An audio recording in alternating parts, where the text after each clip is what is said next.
Shabbat Shalom, Parashat Vayakel Pekudei, Parashat Chazak, Parashat Achodesh, Parashat Vachim.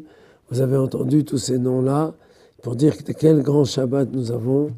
D'abord, il y a deux parachiotes, Vayakel Pekudei.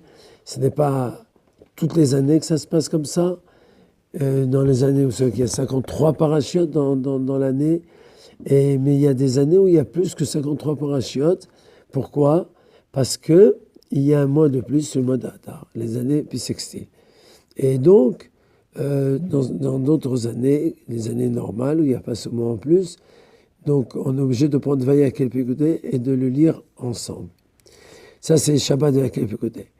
Par cela, c'est Shabbat HaChodesh, ou le quatrième Shabbat du mois de Hadar, où nous annonçons à Israël de se préparer à la fête de Pessah, d'aller chercher le Korban, le sacrifice de Pessah, et toutes les lois de Pessah qui sont très très nombreuses. À part cela, c'est Shabbat où on va terminer le deuxième livre de la Torah. Ça s'appelle un Shabbat Chazak où on prend beaucoup de force.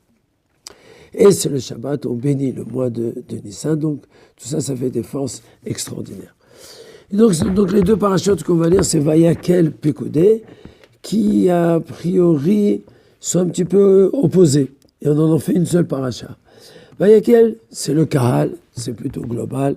Pekudei, c'est plutôt dans les détails, puisqu'on calcule chaque chose.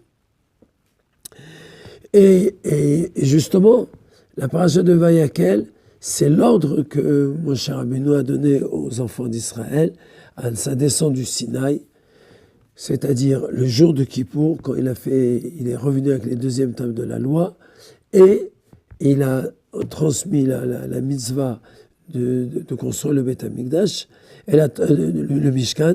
La Torah nous raconte un petit peu comment ça s'est passé, qu'il a transmis et qu'ils ont construit le Mishkan. Et la Torah revient sur beaucoup de détails, comment ça s'est passé, que les Nessim, les princes ont dit, on va faire en dernier ce qui manquera, on donnera. Et on voit qu'en réalité, ce qui s'est passé, qu'il ne manquait rien du tout. Les Bnei Israël étaient tellement pressés de faire la mitzvah qu'ils étaient les premiers.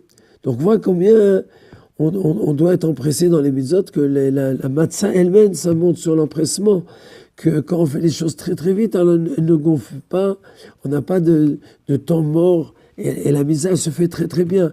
Tandis que si on va très doucement dans une mitzvah, c'est-à-dire, je ne parle pas quand on est en train de faire une mitzvah avec 12 sœurs et on la fait en longueur, mais on traîne comme ça, et alors des fois ça peut empêcher la mitzvah. C'est comme du pain qui peut devenir, de la pâte qui peut devenir tout de suite ramette. Donc en tout cas, les Nessim, ils ont perdu, c'est leur mitzvah, et il fallait qu'ils la rattrapent. Et comment ils ont pu la rattraper en rachetant les deux diamants qui allaient sur les épaules, des Shoab, et les 12 diamants qui allaient sur le pectoral, le Rochet. Mais après, on va voir qu'à la fin de la paracha de Vayakel Pekudei, nous allons faire l'inauguration du Mishkan. Donc ça va commencer le 23 Adar jusqu'à Rosh Chodesh Nissan. Donc ça tombe vraiment comme notre période à nous.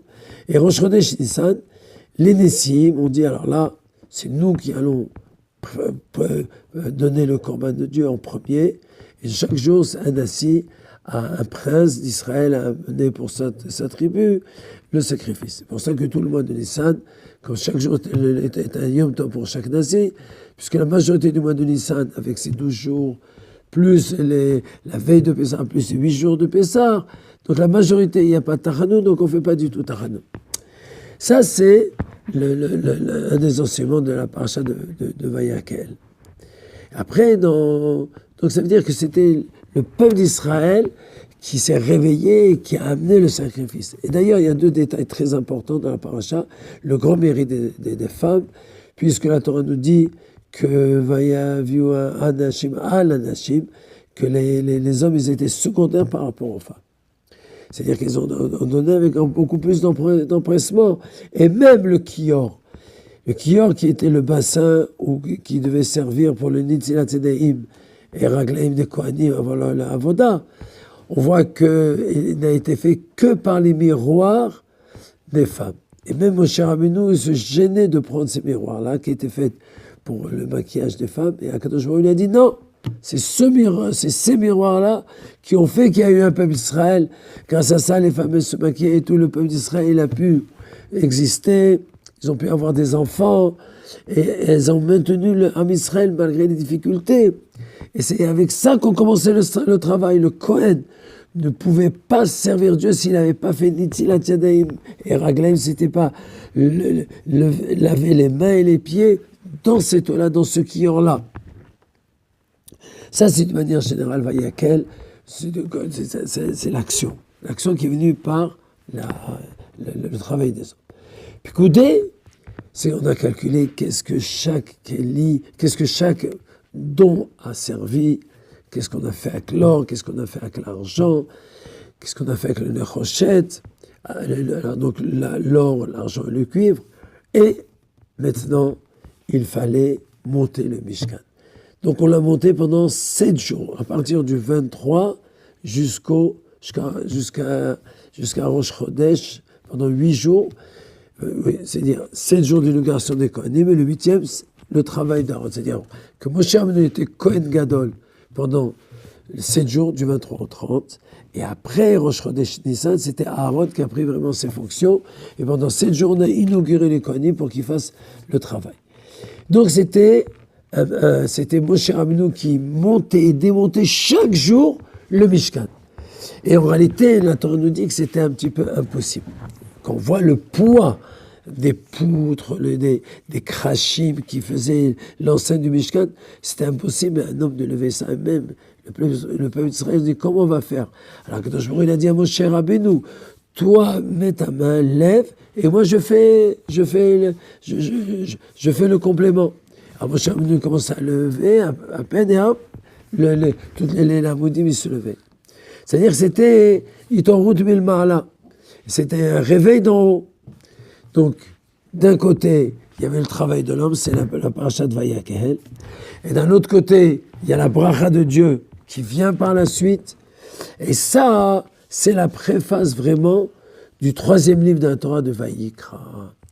Dans Vayikra, parce qu'en réalité, qu'est-ce que c'est le 3e livre d'un Torah? C'est tous les sacrifices. Une fois qu'on est sorti d'Égypte, une fois qu'on a reçu la Torah, et qu'on a construit une maison pour Dieu et qu'on a inauguré les Kohanim, maintenant on veut faire les sacrifices. Donc c'est le 3e livre de la Torah qui vient pour nous dire comment on fait ce sacrifice. Mais comment il a été fait? Vayikra el Moshe, Dieu, il a appelé Moshe Rabbeinu avec amour. Et il lui a donné toutes les lois. Et qu'est-ce qu'il lui a dit? Adam qui a écrit Mikem, un homme qui sacrifiera de vous, que chacun de nous doit se rapprocher de Dieu. Et c'est Dieu qui l'appelle. Et qui a écrit Mikem, c'est Dieu, il fait le sacrifice de vous. C'est-à-dire, c'est nous le sacrifice de Dieu. Et que le sujet du sacrifice, c'est de faire une seule chose avec Dieu.